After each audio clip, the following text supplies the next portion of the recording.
नमस्कार शेतकरी बंधूंनो. डॉक्टर बाळासाहेब सावंत कोकण कृषी विद्यापीठाच्या उद्यानविद्या विभागाच्या नर्सरीमध्ये मी महेश कुलकर्णी आपल्या सगळ्यांचं स्वागत करतो.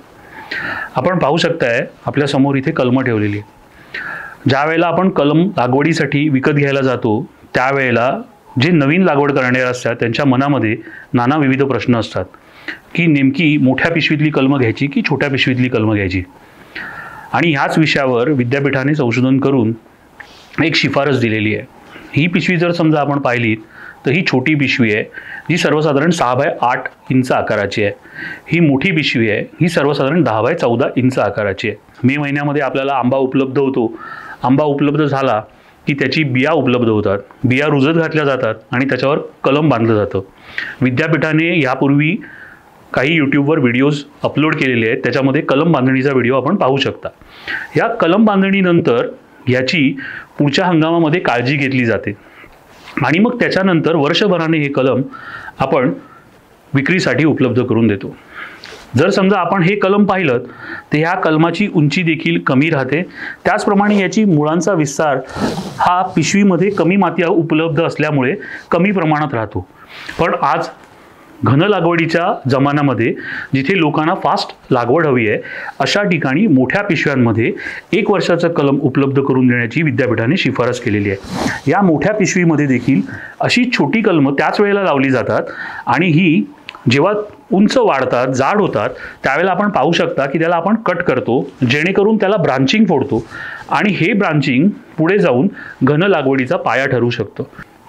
आपण अशा प्रकारची कलमं नेऊन जर समजा लागवड केली तर ही कलमं ह्या कलमांच्या तुलनेमध्ये यांचं वय सारखं असल्यामुळे वयाचा प्रश्न येत नाही, परंतु मुळांची साईज किंवा मुळांचा आकारमान जास्त असल्यामुळे ही लवकर एस्टॅब्लिश होतात आणि ती लवकर जर समजा जागेवर तयार झाली तर त्याची ग्रोथ आपल्याला लवकर मिळते.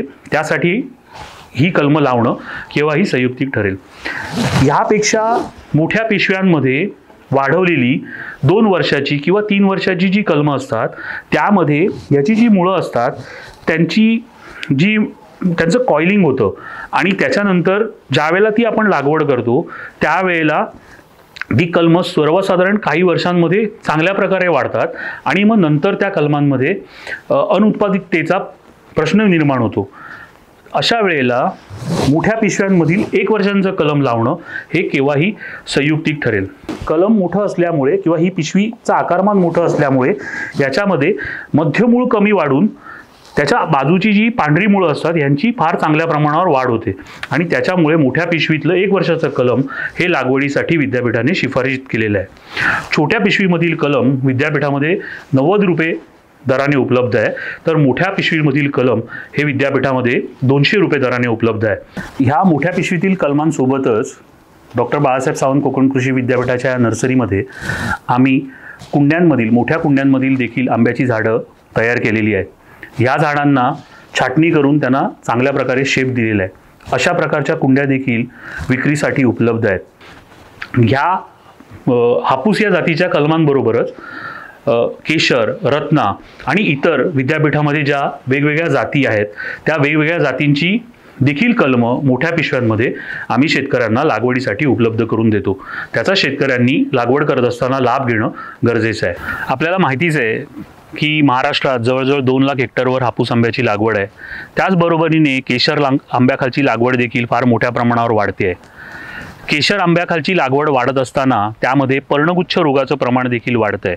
मी आपल्याला सांगू इच्छितो की आमची ही नर्सरी जी आहे ही 2हून अधिक NHB मानांकन असलेली अशी नर्सरी आहे आणि ह्या नर्सरीमध्ये पर्णगुच्छ रोगाचं प्रमाण नाही.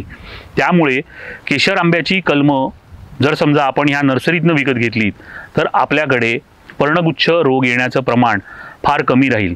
आपल्याला हे तंत्रज्ञान आवडलं असल्यास आपण या व्हिडिओला लाईक करा, शेअर करा आणि सबस्क्राईब करा आणि इतरांनाही सांगा. धन्यवाद.